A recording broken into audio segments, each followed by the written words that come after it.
Hello and welcome to the viewers of this video. This is the Orange Fan here, bringing you another entry for the episode Recap and Thoughts category. This video will be dedicated to the FUNimation dub of episode 72 of Dragonball Super. Picking up where we last left off, we begin this episode with Goten, Gohan, and Piccolo arriving at the mountain-filled area that Goku is currently located in, only for them to discover that Goku has met his end at the hands of Hit.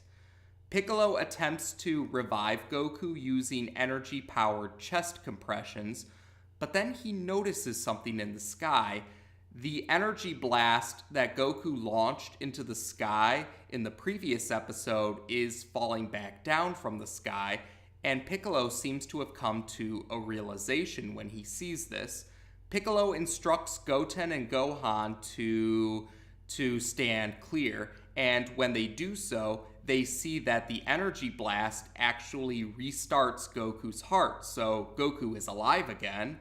Piccolo figures out that Goku had launched the energy blast as a contingency plan just in case he met his end at the hands of Hit, and it ended up paying off. Piccolo also says something along the lines of, "Goku, you are a brilliant idiot." Goku also explains to the trio that Hit didn't use his time skip ability, rather he used a different ability to, Hit managed to attack Goku using a different ability. I believe Goku describes the ability as a Heart Strike ability, and Goku also expresses a desire to continue his fight with Universe 6's legendary assassin, and he requests to the trio that they not try and talk him out of continuing the fight. And the trio do agree to Goku's request, even though it is begrudgingly so on their part.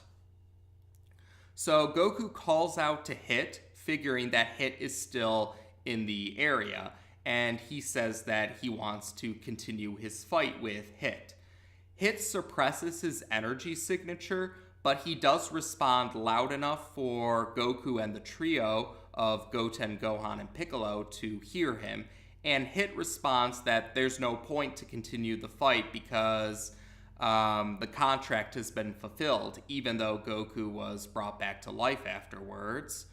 But Goku responds that he knows how to counter Hit's Heart Strike ability, and Goku accurately guesses that Hit would be encouraged to continue the fight if he hears this. So Goku flies off to a forest to continue his fight with Hit. In the forest, Goku figures out that one of Hit's abilities is to create, in Goku's words, dummy copies of his energy. Yes, so Hit creates dummy copies of his energy signature as a way to distract his opponents, so that Hit himself can attack his opponents while they're distracted by the dummy copies of his energy signature. But Goku is shown that he is able to counter this ability, and after Goku figured out how to counter this ability, Goku and Hit continue their fight in a different location on Earth. They head to a cliffside area that's near the ocean, and when they continue their fight here, Goku notices and comments that Hit has become much stronger compared to when they first fought during the Tournament of Destroyers. We then head to Beerus's planet, where we see Vegeta is growing tired of the training regiment that Whis is putting him through, and Vegeta actually tries to weasel out of continuing the training regiment by promising Whis an impressive steak dinner. Yes, the Saiyan Prince convinces Whis that he will provide him with the greatest steak dinner he's ever had, and this particular steak will also have the secret sauce of Vegeta's grandma, passed down in the Vegeta family for for generations. And this seems to work. Whis decides to call it a day for Vegeta's training regiment in exchange for trying out this combination of a steak with Vegeta's grandma's secret sauce. Back on Earth, we see that Goku and Hit's fight now has some spectators in the form of Champa and Vados. Vados also explains to Champa that one of Hit's abilities is he's able to store the time that he skips over with his time skip ability by, he stores the time in a temporal time-space pocket dimension. That's how Vados describes Hit storing the time he skips over with his time skip ability. And Champa also thinks that Vados was the one who called the hit out on Goku, but Vados actually clarifies for Champa that she was actually the middle person for the true client, but Vados makes it very clear that she doesn't intend to reveal the identity of the true client, or yes, the true identity of the client. She has no intention of revealing that information to Champa. But Champa and Vados do also comment on Goku and Hit's fight, pardon me. Yeah, Vados and Champa notice that Hit is really showing off all of his abilities and techniques in his fight with Goku, and Vados figures out that this fight must have sparked something in Hit. And Vados also comments that Hit is now fighting Goku as if he were a martial artist, rather than as if he were an assassin. And soon enough, Vegeta, Beerus, and Whis arrive to watch the fight as well, much to Goku and Hit's surprise. And eventually, Goku and Hit's fight does come to a conclusion, and a very big conclusion, in fact, because Goku is able to use a Kamehameha in order to break or crack through Hit's temporal time-space pocket dimension, or the pocket thingy, as Champa puts it. So the fight concludes just as the sun is about to rise, and as the sun continues to rise, an exhausted Goku and an exhausted Hit are reflecting on their fight rather fondly, and Vegeta keeps insisting on wanting to know who called the hit out on Goku, but soon enough it's revealed to the characters present and we the audience that Goku was actually the one who called the hit out on himself. It's explained that Goku wanted to fight Hit again, Goku was really excited to fight Hit again after the Tournament of Destroyers, and as he commented at the end of the Tournament of Destroyers, Goku was hoping to fight Hit at full power, where Hit wouldn't be restricted by the rules of a tournament. So Goku kept insisting to Whis on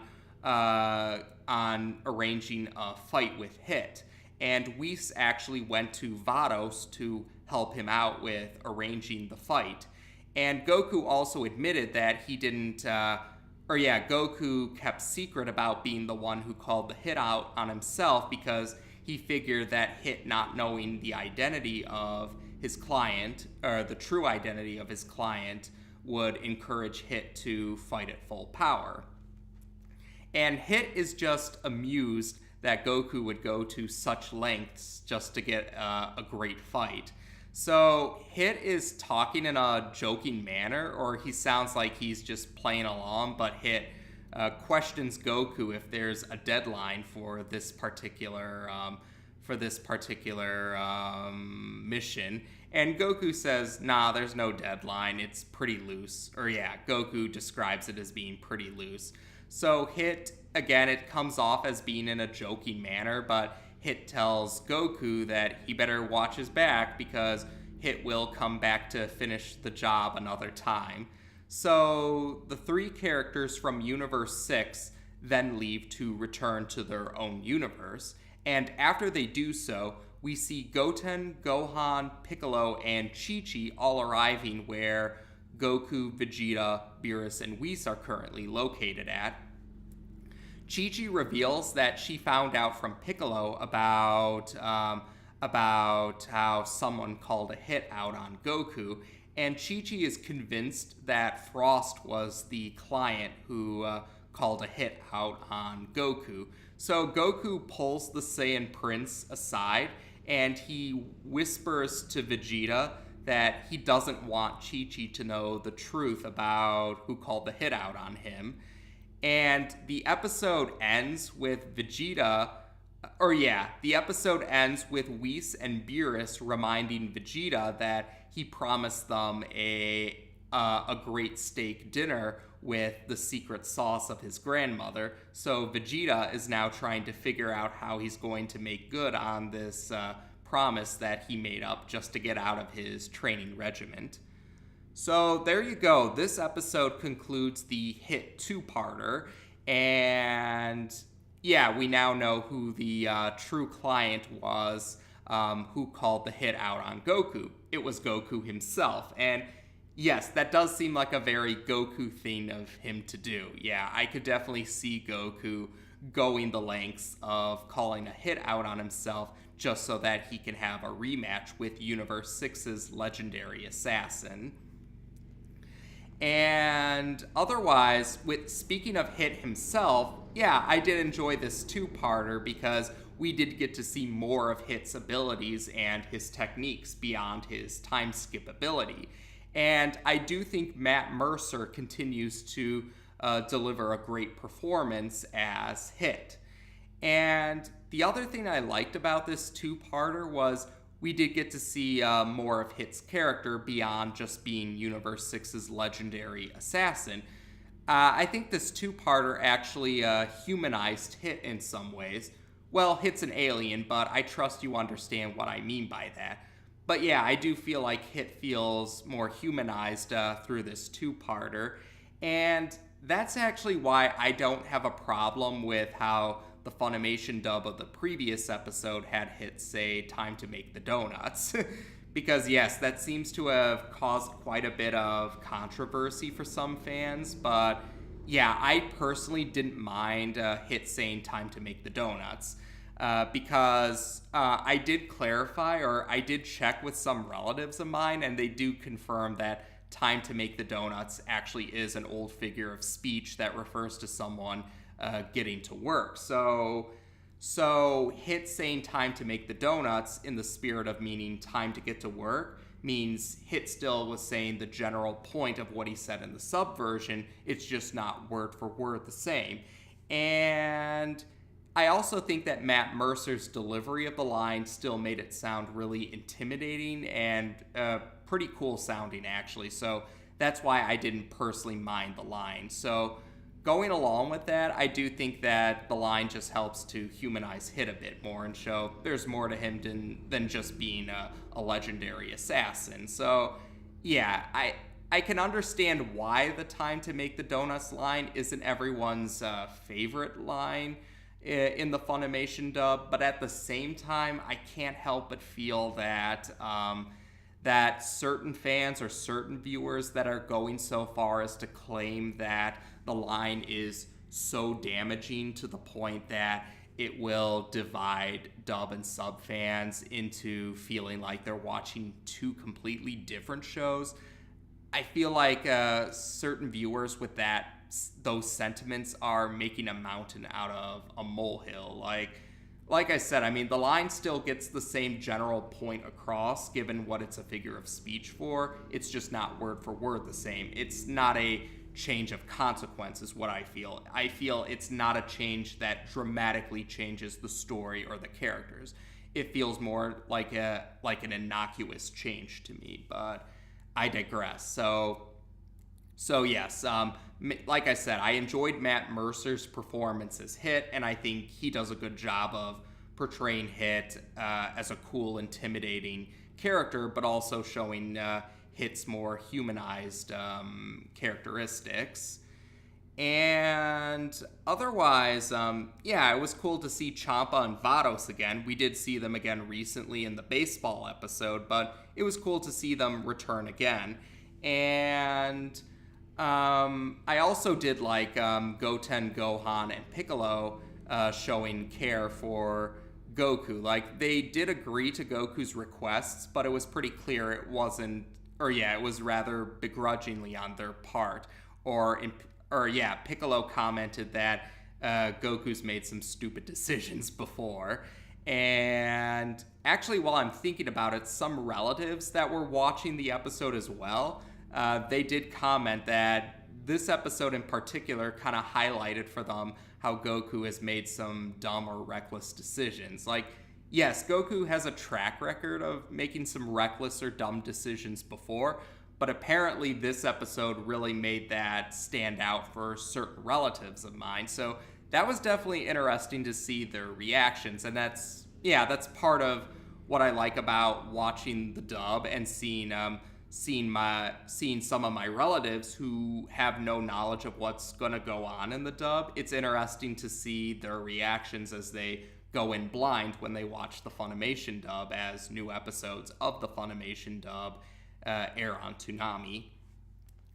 So otherwise, yeah, I did enjoy the hit two-parter. Like I said, I thought it was a good way to show more of Hit's character after the Champa saga. And like I said before, there's going to be two more two-parters before we begin the fifth saga of Dragon Ball Super. And the preview for part one of the next two-parter has already been airing on Cartoon Network, Adult Swim. And yes, the previews indicate that Gohan is going to be the spotlight character for this next two-parter. So, of course, we're going to go into greater detail once both parts of this two-parter air on Toonami. So, otherwise, there we go for now. So, as of this episode, we've now discussed the Funimation dub of episode 72 of Dragon Ball Super on this channel. Take care, and until next time.